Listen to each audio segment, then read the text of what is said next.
Всем привет, друзья! Канал «Бизнес по-казахски». Сегодня мы в гостях такой организации, называется Атамекен, Национальная палата предпринимателей. Смотрим дальше. Всем привет, друзья! Канал «Бизнес по-казахски». Сегодня мы в такой организации, называется Атамекен, НПП. Можете представиться? Да, Багдад Телебай, директор палаты предпринимателей Атамекен города Алматы. Если позволите, вкратце хотел бы про нашу организацию. Может быть, не все знают. Национальная палата предпринимателей осуществляет свою деятельность уже 5 лет. Атамекен является основной, то есть приоритетом, основной задачей – это защита прав бизнеса, снижение административных барьеров. Это уже для, скажем так, действующих предпринимателей. А для начинающих у нас функционирует бизнес-школа, есть центр обслуживания предпринимателей. Хотел бы вкратце сказать, что «Бизнес по-казахски» очень интересное название. В настоящее время, наверное, я так думаю, популярное. Есть одноименный фильм. Да, одноименный фильм. Потом в целом ко мне заходит много предпринимателей и тоже с таким же вопросом, можно ли бизнес вести в Алмате и как сделать его по-казахски. В настоящее время данный термин, он является такой немножко, не знаю, может быть из-за какой-то там исторической особенности, да, бизнес по-казахски немножко так бизнес с хитринкой, что ли. Я хотел бы сказать, что он, конечно же, возможен.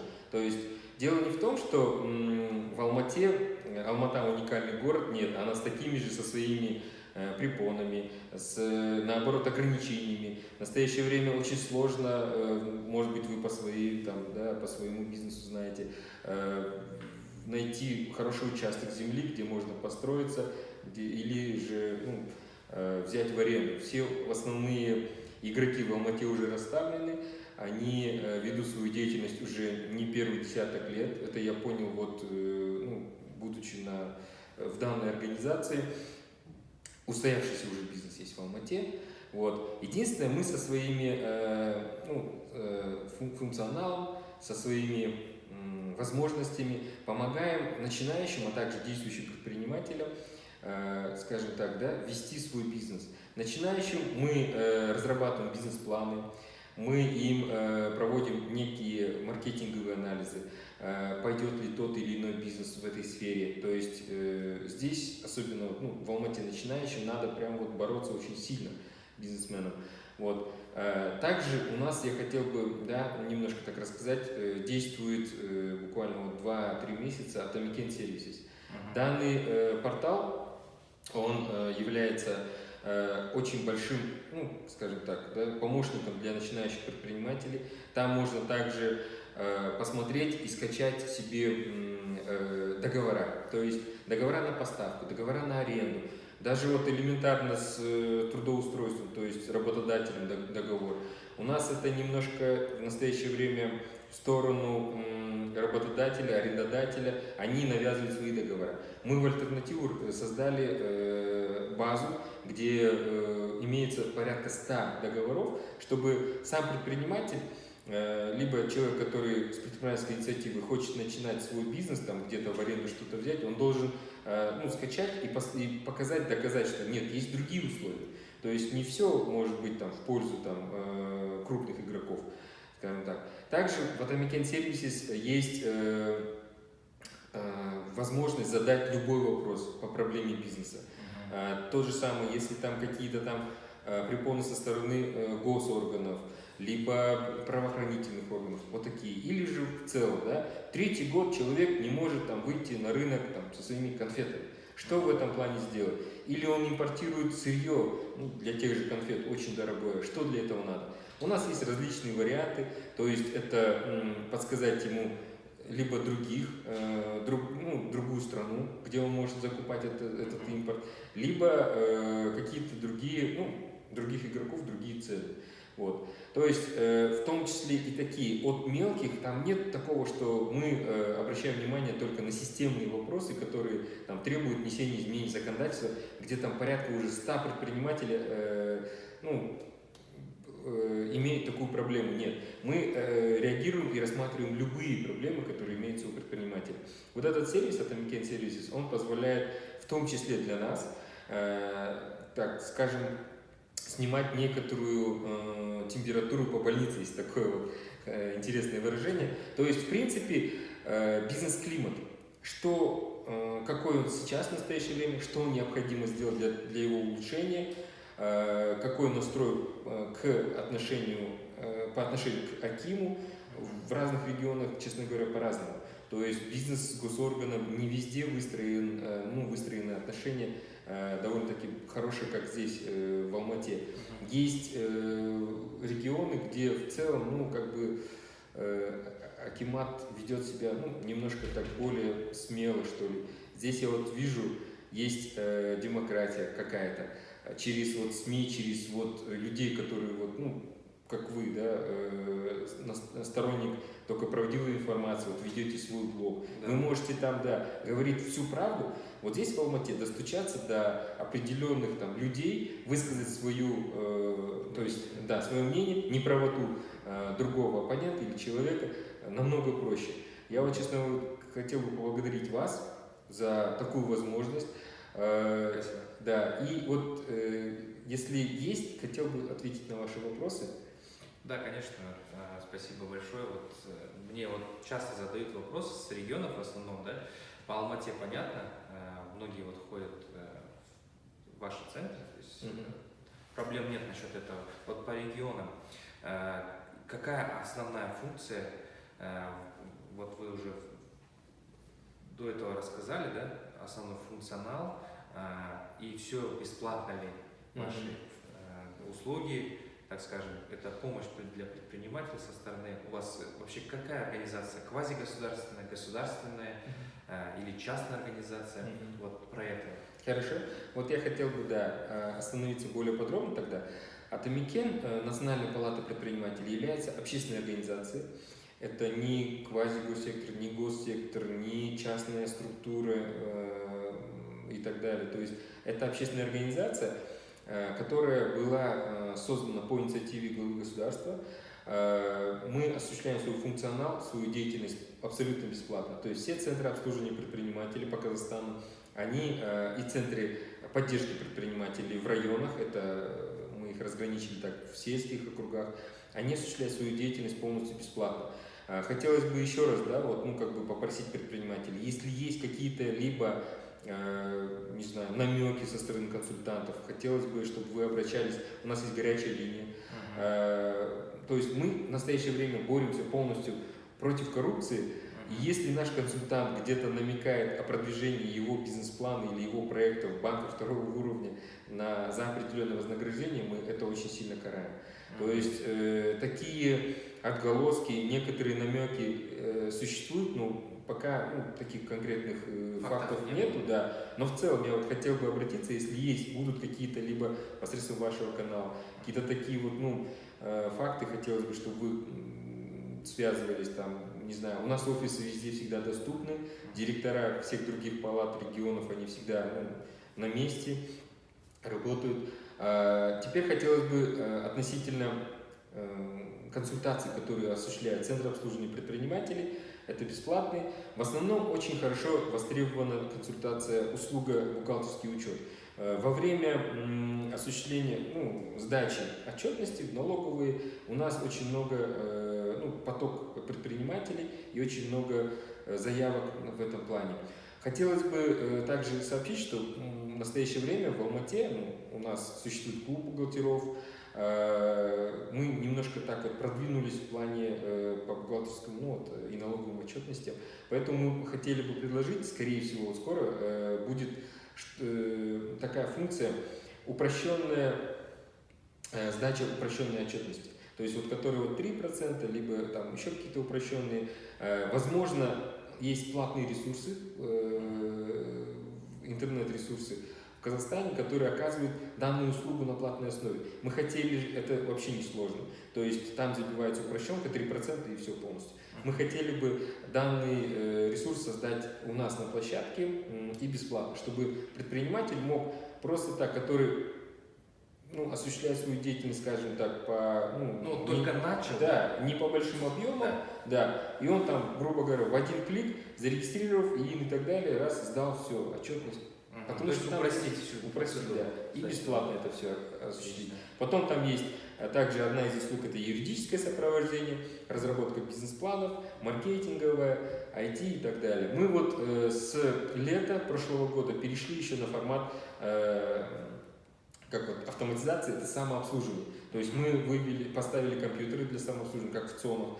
И есть полностью сервис, вот Atomic Ken сервис, да, где можно будет также заказать онлайн услугу любую.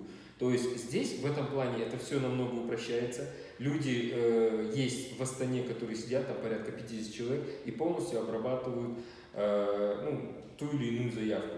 Но офлайн он показывает, что никто не отменял, показывает на практике, что офлайн также необходим. То есть человек, предприниматель, который только начинает, либо он в возрасте, приходит хотя бы вот поговорить с консультантом, выложить ему всю проблему и найти какое-то решение. То есть, когда это онлайн, есть нюансы, моменты, когда не совсем так вот заявка принимается в той или иной мере.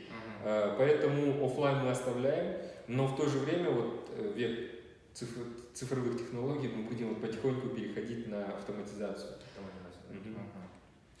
Ну, понятно. То есть, получается, человек пришел в центр обслуживания населения, получил электронный ключ, зарегистрировал свои ИП или ТО, и, получается, он уже автоматически вступает в палату предпринимателей, да?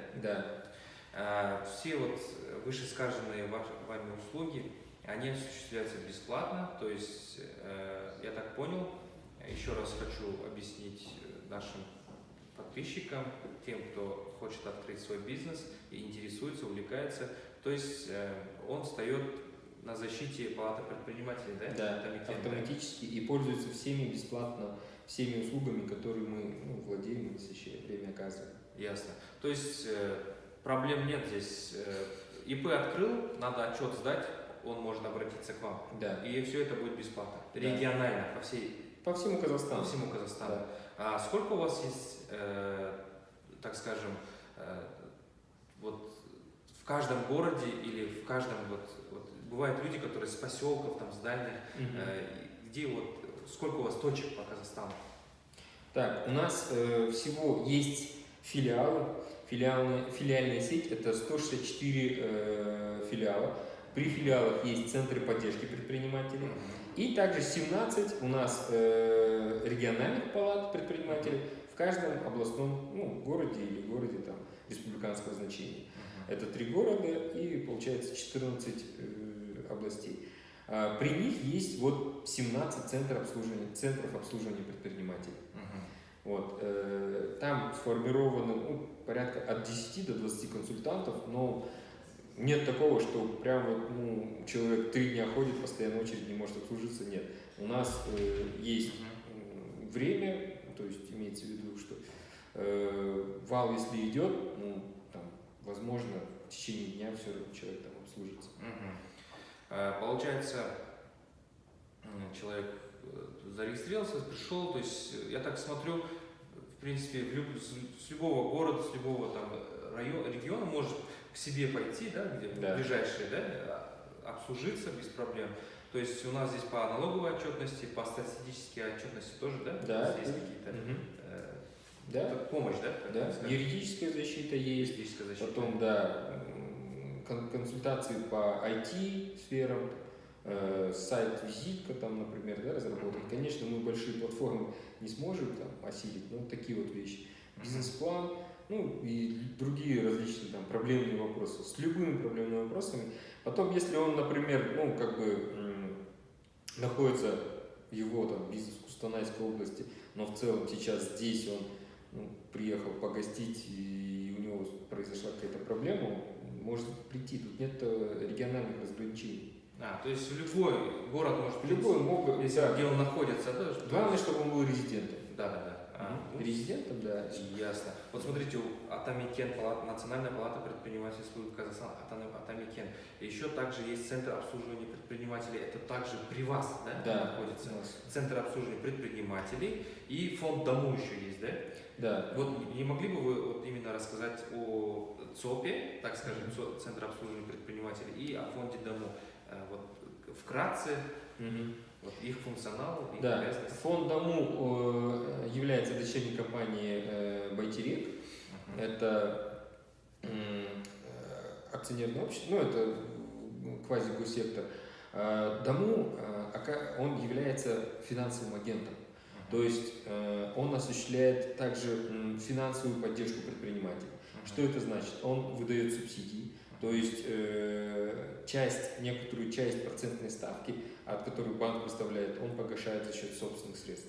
Также он гарантирует залоговое обеспечение, то есть он выступает гарантом до 80% в зависимости от проектов и от программы, в которой участвует предприниматель, до 80% он тоже гарантирует залоговое обеспечение. Вот такие, также он осуществляет выдачу по своим программам свои кредиты и участвует в региональных программах. То есть для Алматы это Жибек-Жолы, также по 6%, очень хорошая программа. Здесь операторами является, то есть через Акимат является также Дому со своими средствами, он зашел и осуществляет деятельность. Дому имеет также Центр обслуживания предпринимателей. Они разрабатывают также бизнес-планы, отрабатывают работу с банками. В городе Алматы это 11 банков. Мы с ними постоянно на ВКонтакте. Здесь, честно говоря, мне немножко повезло. У меня центральный аппарат фонда Дому располагается в городе Алматы. Поэтому я напрямую работаю и с Абаем Саркуловым, и с зампредами. Вот. Ну и, конечно, директор филиала, это на реке, тоже с ним на контакте. Просто намного легче, потому что некоторые регионы должны получить заключение, например, с центрального органа, Дому, и время некоторые ждут, а здесь, в принципе, это довольно-таки намного проще. Вот. Здесь мы также являемся, так как у нас Министерство нацэкономики полностью госорган, который за это отвечает, мы также предоставляем отчеты в фонд Дому, который сконсолидирован, а фонд Дому отправляет в Министерство нацэкономики. То есть цепочка немножко такая. Также это фонд развития предпринимательства называется он. Он работает полностью для развития предпринимательства. Вот, также оказывает консультационные услуги. Ясно. Получается, при Дому Центр обслуживания предпринимателей, да? Тоже, да, существует. Да. Существует. И при вас тоже. Да. Центр обслуживания предпринимателей. Вот разница. Разница, они больше консультируют по своим программам. То есть у них по кредитованию. Да, то есть у них бухгалтерская отчетность, у них такое нет, юридическая разработка сайта нет. У них есть по своим, разработка бизнес-планов у них тоже есть. Но у нас в то же время мы разрабатываем также бизнес-планы для участия в различных грантовых программах. То есть, если вы знаете, 3 миллиона в Акимате выдаются, мы туда разрабатываем, либо по Ембек, там тоже 240 тысяч тенге, небольшая сумма, но люди тоже идут, и им это интересно. Мы и там тоже консультируем и разрабатываем бизнес-планы. Дому также разрабатывают бизнес-планы, но у них акцент больше на свои программы, то есть которые они субсидируют. Да, отраслевые, сопровождение также они осуществляют в банках второго уровня. В принципе, и у них также есть свои клиенты, своя клиентура. Ясно. Получается, касательно разных программ, мне нужно будет к ним съездить отдельно, проконсультироваться. Просто какие есть основные программы именно касательно мне пишут, я хотел бы взять кредит, получить кредит и открыть там магазин, сколько мне дадут, сколько там у меня процентная ставка. Я им говорю, ребята, там есть сайт, Некоторым нравится, чтобы прям я им разъяснил, там, в виде видео там рассказал, легче так говорит, посмотреть там, и так далее. Есть программа, она единая для всего Казахстана, это дорожная карта бизнеса 2020. Там она осуществляет свою деятельность по 4 направлениям. Там, в принципе, все написано. То есть, какие условия, на что. Просто данная программа, она действует в рамках своих ОКЭДов. Ну, это перечень приоритетных наименований услуг. Ну, скажем так, что магазин там не пройдет. То есть торговля... Он не является приоритетным, да? Потому что торговля, она и так ликвидна. Торговля, ресторанный бизнес, они в настоящее время как бы не являются приоритетом, да? То есть на кафе не смогут взять кредит. Но есть другие, это вот обрабатывающая промышленность, производство, да, производство, услуги, вот там довольно-таки очень хорошие условия. Вот. Но я хотел бы также, да, сказать, вот, учитывая возможность вашего канала или там через ваш канал, да, немножко такой кейс рассказать. У нас предприниматели в Казахстане немножко, ну, как бы должны переформатироваться, что ли, учитывая различные льготные кредиты, они берут, закладывая последний свой там квартиру, дом или еще какие-то там движимое имущество, они берут 100 миллионов тенге, сразу начинают вкладывать в оборудование, в строительство, но когда бизнес, то есть рынок не воспринимает этот проект, у них начинаются проблемы. Я вот хотел бы рассказать один кейс. Это ребята, которые, в принципе, ну, сейчас они казахстанцы, но переехали с России, скажем так. Они 3 года занимались дистрибьютором, были дистрибьюторами электрического оборудования. Это различные, в том числе и выключатели, но они пошли чуть дальше, они выпускали такие электрические шкафы.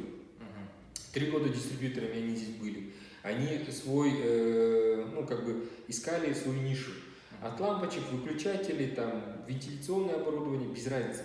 3 года они опробовали, то есть за первые полгода поняли, что завоевали свою какую-то там нишу, свой какой-то там рынок сбыта. Через 3 года они обратились к этой же российской компании для того, чтобы предоставили франшизу. После того, как предоставили франшизу, они закупили через эту франшизу в лизинг оборудование. 7 лет они работали на этом оборудовании, выпуская продукцию в арендованных каких-то там помещениях. За 7 лет у них уже, во-первых, количество оборудования, мощность увеличилась, оборудование более новое стало. И имея свободные средства в размере 100 миллионов тенге на счетах, они сейчас только прорабатывают вопрос по строительству собственного здания. То есть это постепенно поступательный бизнес-проект. Пошаговое. У нас же есть очень много примеров. Предприниматель приходит, говорит, вот я 3 года взял кредит, построил, выпускал 2 года, сейчас я там ничего не могу. Я говорю, а зачем вы строились? Очень много в Алмате помещений и пустующих зданий, где можно было очень дешево. Нет, я хотел свое. Немножко так вот не продумано. То есть вот эти вот ребята, которые сейчас электрооборудование выпускают, они не рвутся сразу на СЭС куда-то там или там на индустриальную зону. Они говорят, да мы вот здесь вот у нас нам там продают какую-то там обветшалое, мы это снесем, на 100 миллионов сейчас построим, а потом будем расширять. То есть нет такого, что там какие-то сразу там... на миллиард идут. Ко мне приходит много предпринимателей, у которых, это другой пример, да, у которых просто идеи. Мне необходим там инвестор, у меня есть идея. Я говорю, хорошо, ладно, залог есть? Хотя бы для инвестора тоже нужен хоть какой-то залог. Нету. Я говорю, есть твердые контракты, которые уже там с определенными компаниями? Он говорит, нету. Я говорю, вы палата предпринимателей, вы должны мне помочь. Я говорю, я должен, да. Но я не могу просто из чего-то там вам создать. Да. У вас идея это хорошо, но вы пойдите дальше и создайте для себя какие-то условия, либо дайте инструменты, с чем не работать. Не всегда выходит так, что инвестор просто из-за одной готовой какой-то там идеи бросается и полностью рискует своими деньгами. Нет. В первую очередь ему нужно, чтобы тот человек с этой идеей, предприниматель, он тоже рисковал чем-то. И, как правило, это где-то на 200% больше, чем он сам. Он рискует, например, своими 10 тенге, но он как бы хочет, чтобы человек рисковал 1000 тенге. Да. Потому что он с деньгами. Вот такие вот вещи. Есть очень много кейсов. Мы периодически рассказываем, когда с предпринимателями встречаемся. Не всегда покупайтесь на какие-то там красивые брошюрки. Это одно. Второе, там можно создать по франшизе здесь какое-то другое производство. Зачем придумывать велосипед? Легче заплатить, каждый год платить за франшизу. И то они же берут, в основном контракты по франшизе, они берут с дохода. Вот здесь тоже есть такой момент. Очень много там кондитерских. Откройте здесь такой же завод. Зато мы будем отдавать не все иностранным компаниям за рубеж. Здесь те же самые люди, которые трудоустроены, ладно, хорошо, если будет не 100 человек, а 50, по франшизе здесь что-то будут создавать. Здесь зато они будут эти налоги тратить. Да, зарплату получают. Налоги тратят здесь же, да? Здесь же там же или аренда будет, или же он построит собственное здание. Оборудование тоже будет, там можно начислить. Очень много привилегий. Нет, мы все равно хотим создать свой, даже тот же самый Рахат, чем нежели и конкурировать с этими Яшкино и Рошен и так далее. Да легче с ними переговорить, чтобы здесь открыть такое же производство. Согласен. Или, другие моменты, я не знаю, а так, постоянно говорить, что в Казахстане все плохо, и мы никогда не достигнем такого уровня, что везти с Украины, и здесь это стоит в 3 раза дешевле, нежели казахстанское, да лучше давайте их технологии привезем сюда. Да. И будем покупать с какой-то долей казахстанского содержания, зато это будет наше. Да, согласен, спасибо. Вы поддержали мою идею. Как раз подчеркнули тот момент, я хотел тоже своим подписчикам, многим предпринимателям сказать, что не нужно изобретать велосипед. Да, то бывают такие ребята, которые обращаются, не знаю, с такой фантазией относятся, с таким, оптимизмом, да, конечно, понятно, но я им говорю, ребята, не надо изобретать велосипед, надо идти, работать, все то же самое. И у меня тоже есть видео, которое я рассказывал, выбор ниши, как там выбирается ниша, просто ответить на 3 вопроса, что мне нравится, что я люблю и что я умею, а не так, чтобы, что я хотел и так далее. Да? Если, например, человек всю жизнь работал в больнице, он кардиохирургом, он не пойдет продавать металлические трубы. Да. Согласен.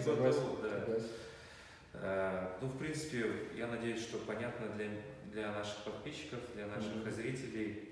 Спасибо, что уделили время. Вам спасибо. Остальное я прокомментирую, ребятам расскажу, под видео скину все ваши сайты, всю информацию. Еще раз спасибо. Спасибо большое.